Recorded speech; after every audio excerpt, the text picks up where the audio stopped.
Today I'm joined by Katie Phang, who is a former prosecutor and legal analyst who has been closely following the fallout from the Epstein case.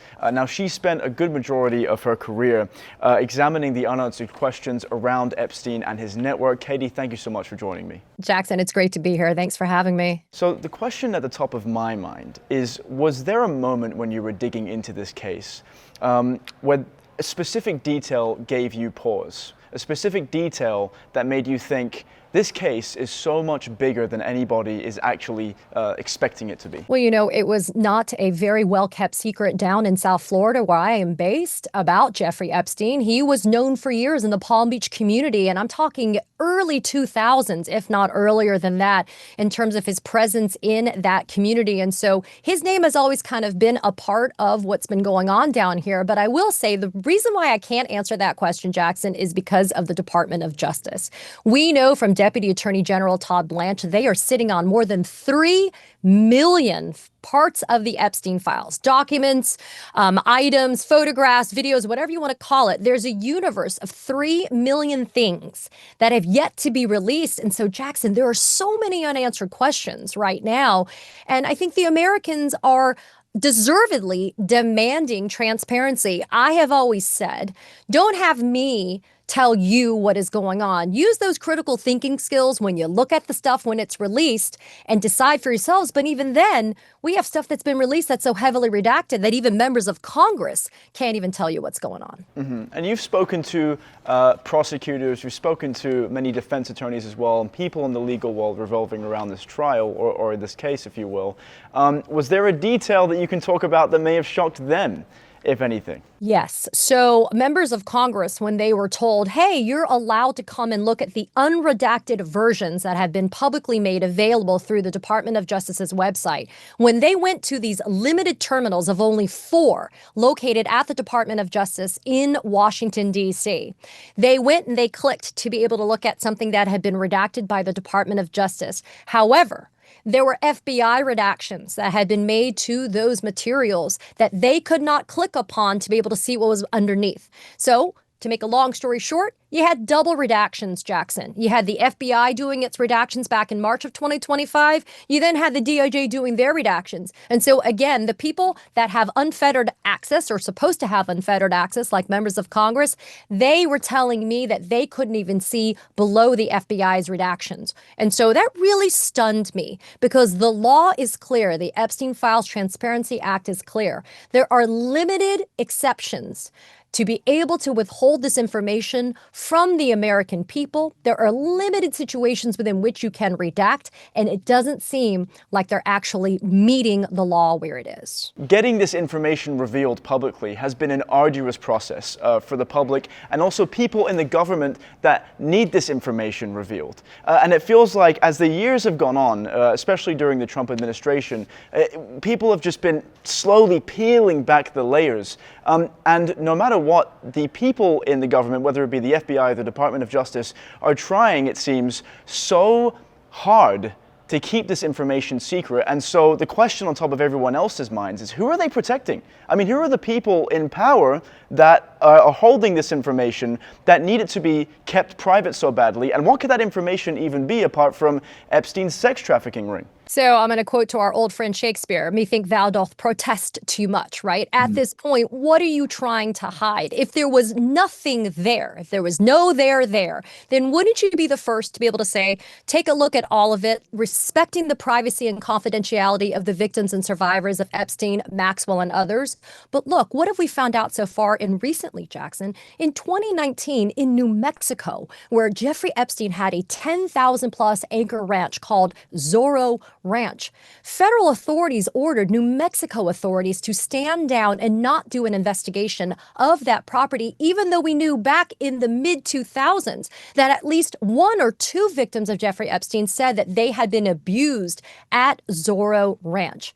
And so now we have New Mexico, their state authorities launching a criminal and civil investigation. You have something called the Epstein Truth Commission that was passed unanimously in a bipartisan move in the New Mexico state legislature to investigate all of the wrongdoings and the failings that happened vis-a-vis that particular location.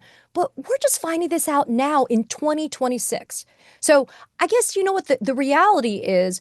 People want to be able to see for themselves. We've had fantastic journalists, media, amateur internet sleuths that have been digging and they've been looking at things. You know what's amazing? It's taken those people in the American public to say, I'm looking at these documents and I'm seeing you're skipping numbers in terms of the release of the documents. Where are they? The media picks up on it and the DOJ says, oops, sorry, I guess we missed that. We're looking at it. We'll let you know. That is not transparency in the truest sense of the word. Now, I'm glad you brought up Zoro Ranch because that's been a topic of discussion here for us at TMZ. A week ago, we interviewed Eddie Aragon, who received an email claiming that there were 2 bodies buried of 2 foreign girls on Zoro Ranch. Now, in between that time where the person, the anonymous sender, claims that these bodies were buried, and now the property has changed ownership. And I'm wondering how something like that is even possible considering the investigation into Jeffrey Epstein. I mean, this was a known residence of his. So how come that was just kind of left to hang dry? I mean, there was no investigation into the property whatsoever. How does that happen? Think about the reality that even Jeffrey Epstein's infamous private jet, the Lolita Express, as it was called, is now sitting completely accessible somewhere in Georgia, right? Zoro Ranch is really troubling, and I'm glad that you at TMZ and that others have been focusing on it. For me, it's been a particular point of interest simply because everybody believes, and rightfully so, that the, quote, epicenter of what happened with the horrific crimes that were directed by and facilitated by Jeffrey Epstein was in Florida. Don't get me wrong, we get it. That's where the home was, down the street from Mar-a-Lago. We get it. But the thing about Zoro Ranch is, again, federal authorities ordering New Mexican authorities to stand down in 2019. And now it is Raul Torres, who is the New Mexico Attorney General, who's launched a criminal investigation. So just a few days ago, Jakson, you actually had cadaver dogs, and you had ground penetrating devices used at Zoro Ranch, but it's 10,000 plus acres. So it's not just going to be the forensics that we're going to be looking for that possibly could still exist, even though it's been years, although a lot of people are not holding out hope. You got to talk to the locals.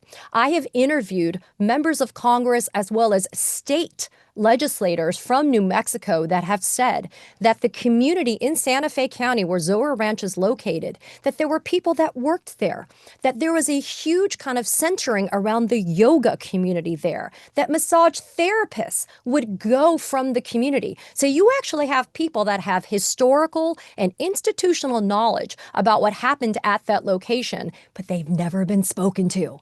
And the fact that you're now going to come to them this much later, you're going to wonder whether or not memories have faded and perhaps recall is faulty. But you should always chase it down because you never know what thread you can pull that could lead to more answers. You have done extensive research, and it's evident in the people you've spoken to. Like you just mentioned, you spoke to congressmen regarding the Epstein case. And what has the discussion sounded like with regards to Epstein holding leverage over powerful people? Has anyone mentioned anything regarding that? You don't even have to speak to them. All you have to even do is look at the publicly available files to see that extortion, blackmail, power, control, I call it money, means, and influence. That was the currency of the Epstein elite. Look at all the people that have either been subpoenaed or will have to be subpoenaed by House oversight to speak. Howard Lutnick, Leon Black, and others, right? There are people that were traveling in rarefied air, people that had access to be able to do these kinds of things. Think about this too, Jakson. In England and in France, we actually have reopened investigations, international investigations into Jean-Luc Brunel and the modeling company that he had with Jeffrey Epstein. We also have Peter Mandelson. We have former Prince Andrew that are now facing criminal charges. Now, look, they may not be directly linked to sex trafficking or sexual abuse of minors, but it does deal with the fact that the Epstein files blew open the disclosure by them of confidential government secrets. Again, you never know where the threads, when you pull them, where they're going to go. The longtime accountant for Jeffrey Epstein just deposed last week by House Oversight. Richard Kahn is his name. And he was making payments on behalf of Epstein from 2009 until 2016 or even later. And so if you think about all of the people that were in and around that orbit, you got to believe that they knew or should have known what the hell was going on. When you look at the dichotomy between how the United States is prosecuting people that could have been tied to Epstein and how, say, the United Kingdom is doing it, what does that tell you about how close the U.S. is holding its cards to its chest versus, other countries and their jurisdictions? Does it seem like the U.S.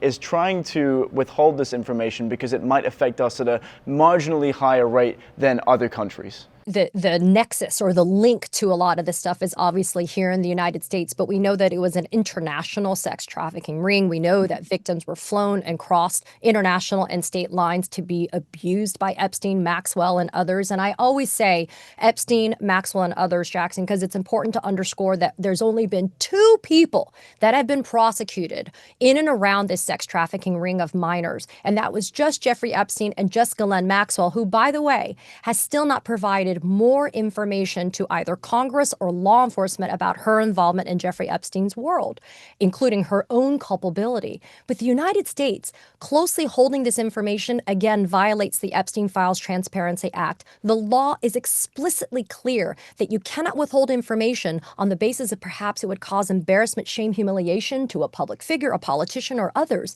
And yet we're knowing that they've screwed up at DOJ, at the Trump DOJ, redacting the names of victims and survivors, because they didn't do that well, if at all. And yet they've done a great job of redacting names of co-conspirators and others that were directly involved with Epstein. And then you look overseas and you see that they've arrested a member of the royal family.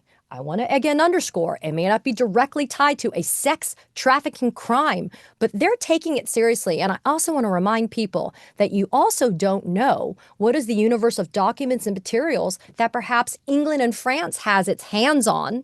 It may be in addition to what the United States has. And so I'm counting on international authorities to be a little bit more forthright and open with all of us in the public about what they have.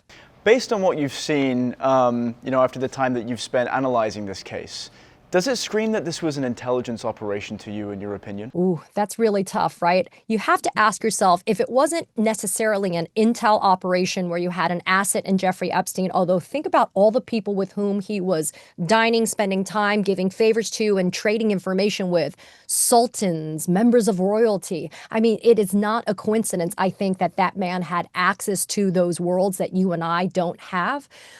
Did that man, as in Epstein, have access to intel? Was he trading in it? I think your audience will probably be able to answer that question, and I do think the answer is going to be yes. Do you think the intelligence community would ever acknowledge that they were using somebody like Jeffrey Epstein? I doubt that sincerely. Ms. Phang, you've been absolutely fantastic. Thank you so much for your time with me today. Thanks for having me.